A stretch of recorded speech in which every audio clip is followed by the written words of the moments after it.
So here at The Nerve, we have been following Priscilla Presley as she has been making the media rounds, hawking her new book about her life after Elvis, which is problematic on many levels.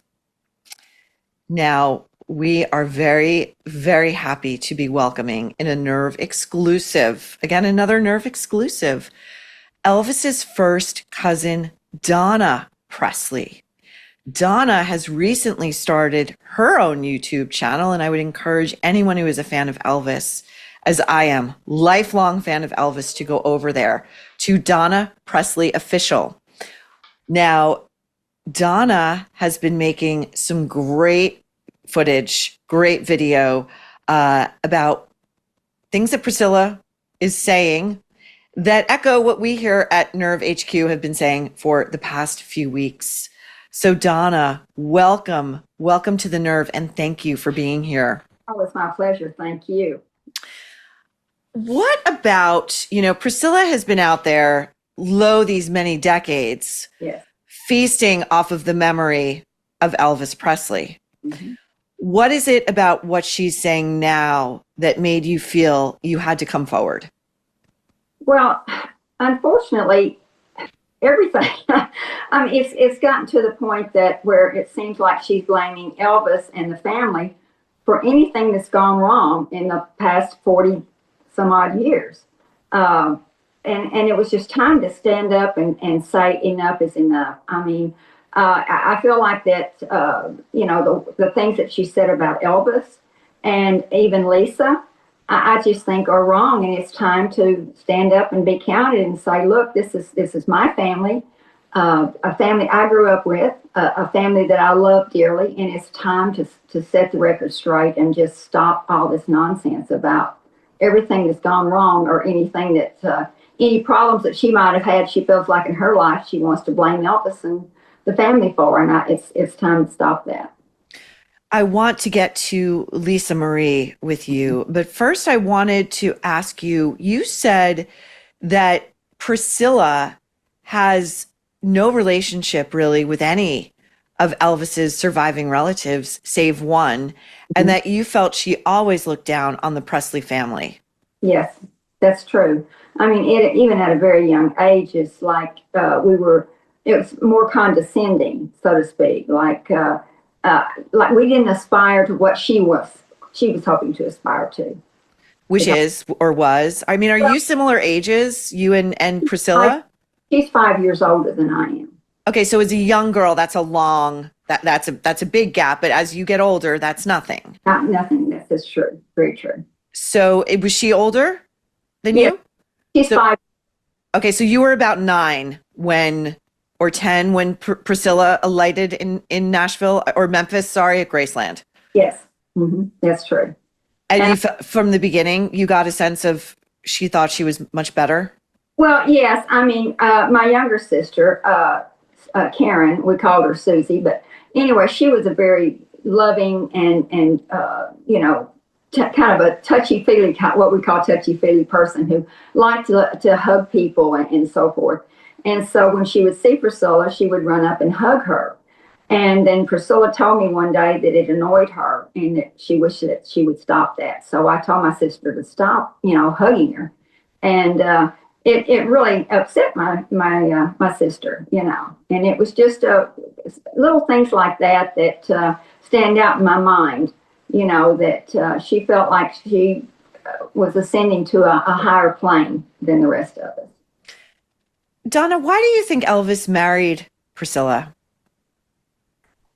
I think there was a lot of pressure on him. The colonel basically told him to, either marry her or send her home. And, of course, her dad, being a dad, I guess, he felt like it was time to make an honest woman of her, so to speak, and to marry her. And Elvis felt that pressure. I forget whether it was on your podcast or I'd read this elsewhere, but the report is that it was Priscilla's father who said, if you don't marry her, this is going to be a public relations nightmare for you. It's going to be a career killer. Absolutely. Absolutely. And so, he felt like he had no choice. It's not that he wanted to marry her.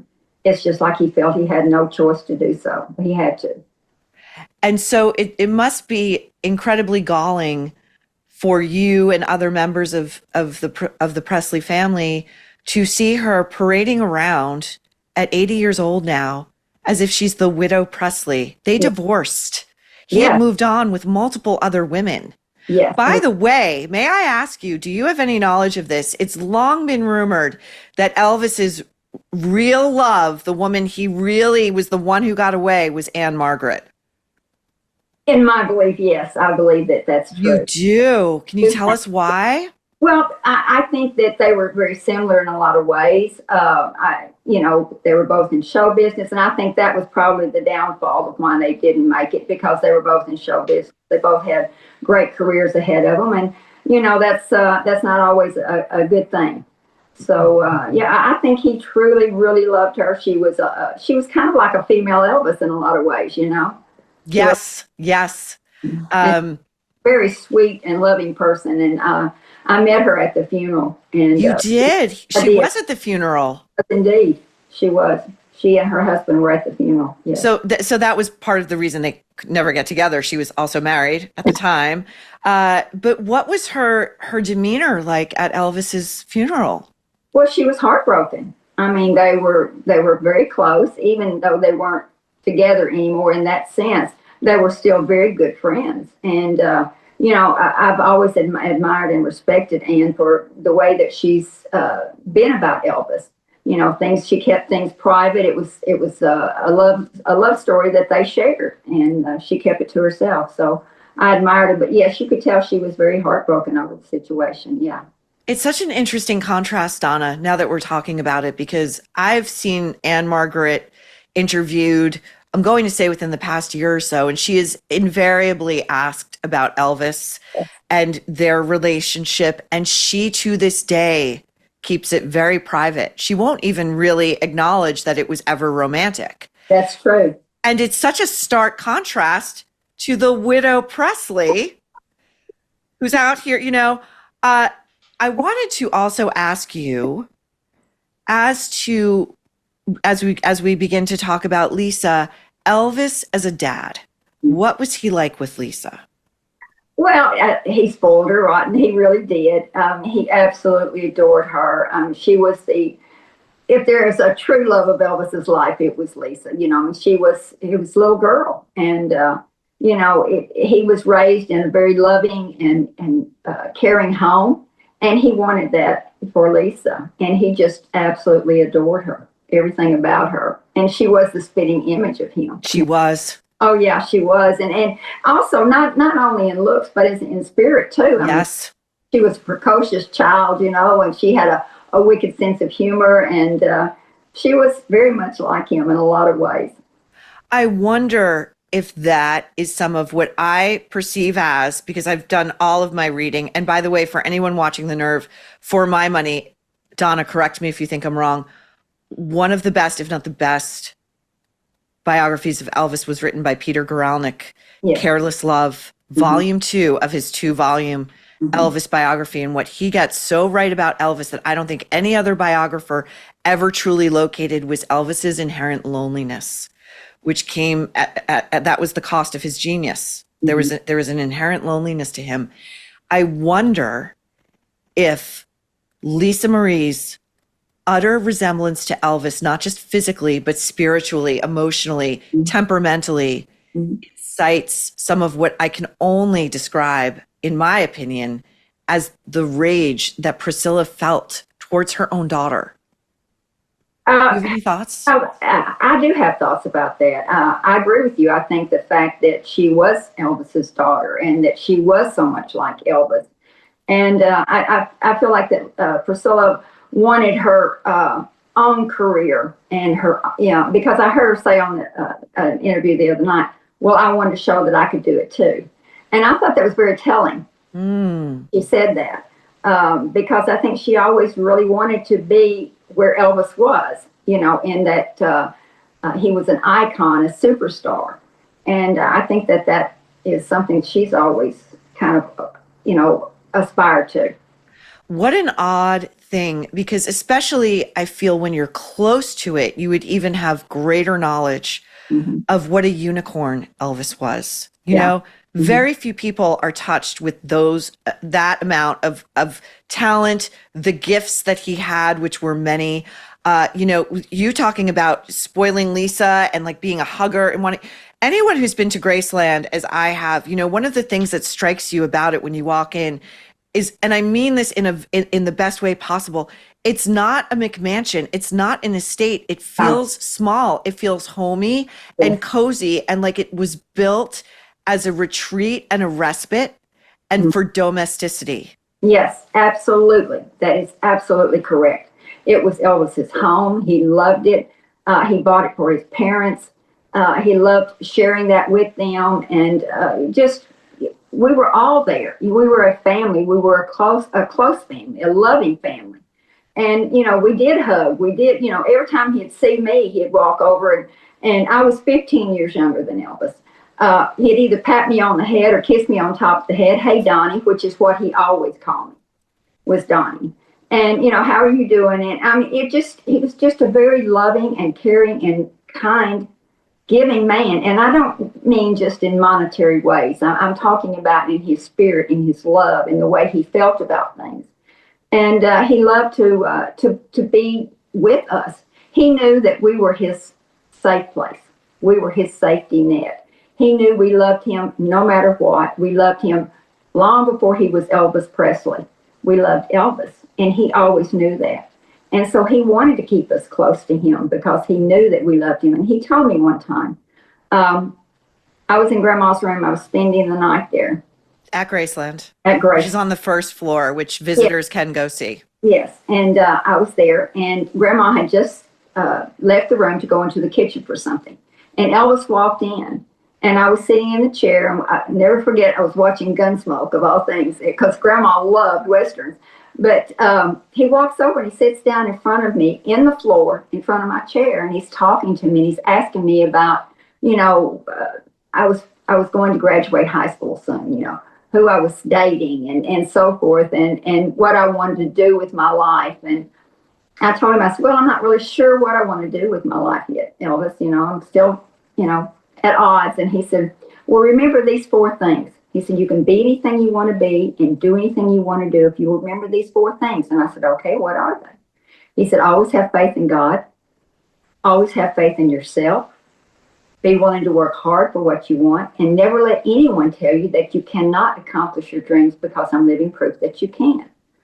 So I thought, you know, that advice was so kind and so sweet and so giving. And he told me at the same evening, he said, you know, Donnie, I envy you. And I said, I laughed because I said, Elvis, you're Elvis. You know, why do you envy me? And he said, because when you go out on a date with a guy, you know it's because he likes you for you.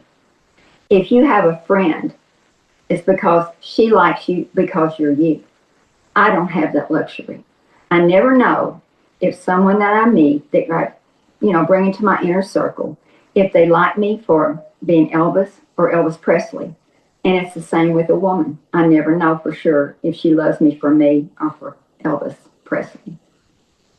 That is so profound, Donna, and that is the loneliness that Peter Guralnick really explored in Careless Love. Yeah. There is that letter or that note to himself that he wrote.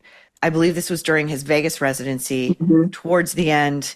And I believe Wayne Newton bought this at auction. And Elvis is writing to himself, and towards the end of it, he's talking to God, and he says, I get so alone sometimes that it's like a physical ache. And to that, so I really want to talk about what Priscilla is not only doing vis-a-vis Elvis's legacy and trying to lock it down as her own, but what she is talking about in terms of her late daughter. Now, as we've discussed on The Nerve, as part of this media tour that Priscilla is on, anyone interviewing her is prevented from asking the only question that matters, as contained in this lawsuit brought against Priscilla by 2 of her former business partners. Did you, in fact, as alleged, pull the plug prematurely on your daughter, Lisa Marie, so that you could wrest control of Graceland and the estate from your own granddaughter, Riley Keough. Mm-hmm. Donna, your thoughts? Well, as a mother and a grandmother, that's very hard for me to even wrap my head around. That it at a time that your daughter is laying there, that you're even thinking about in terms of the estate and what's going to happen and how you can gain control again. To me, that is very damning. I can't even begin to imagine that. I can't wrap my head around it because, if Elvis had known that Lisa, as she said in her book, and I'm going by her words especially here, I felt alone, I felt unloved and uncared for, like I was a pawn in a game. And those are Lisa's words. If Elvis had known that, if Elvis could have been around here, and been alive to take care of her, he would have taken full control and loved her and shown her. And I'm so heartbroken by that and devastated in myself that I didn't reach out to Lisa. Had I known that she was going through that, I would have reached out and said, you're not alone. You are loved, and there's family here that wants to be there for you and care about you and teach you the things that your father knew and teach you the ways of your father and the family of having a strong faith in God and loving each other and being respectful and kind of everyone. So it was very difficult for me. Do you think, Donna, that Priscilla is capable of such a thing? Of love? No, of pulling the plug prematurely. Allegedly, Allegedly. Yeah, I'm not, I don't know. To be honest, I'm not really surprised at much that happens with Priscilla. Wow. I mean, it's not a no. And, I find it very interesting that Riley has largely she issued one very milquetoast, my opinion, statement vis-a-vis this allegation, but she has largely kept her mouth shut, which says a lot to me. Yes. Do you think that Priscilla deliberately kept Lisa Marie from the Presley side of the family after Elvis died? In my opinion, yes. I do. Why do you think she did that? Because we were a little too commonplace, parochial, had a strong faith in God. I remember when my mom wrote her book, I talked to Priscilla about it possibly going into Graceland. And she said, no, it's got too much God in it.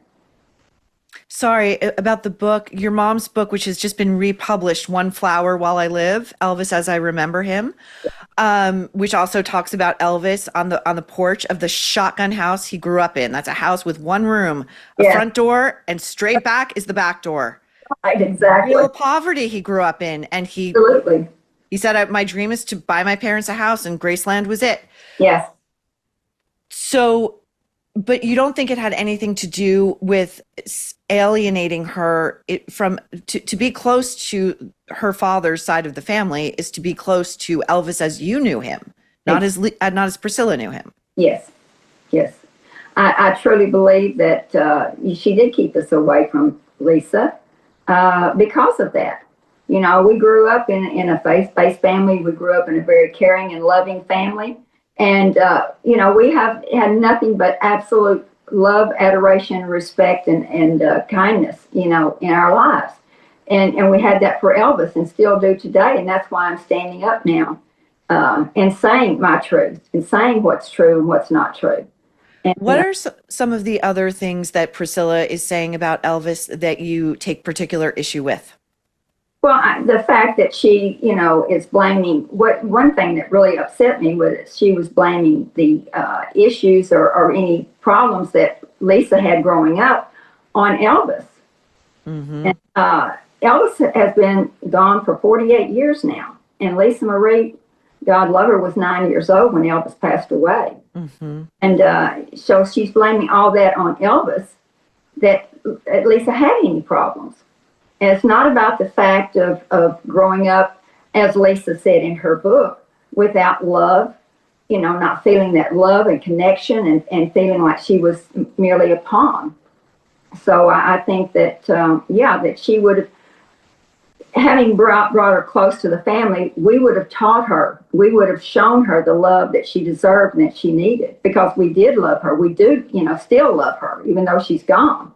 And that's why I'm so heartbroken that I didn't reach out. I guess in my own, to be quite honest, I felt like that there would be a misconception about it, that it wouldn't be welcomed. And until I read Lisa's book, I knew how alone that she was and how unloved she felt.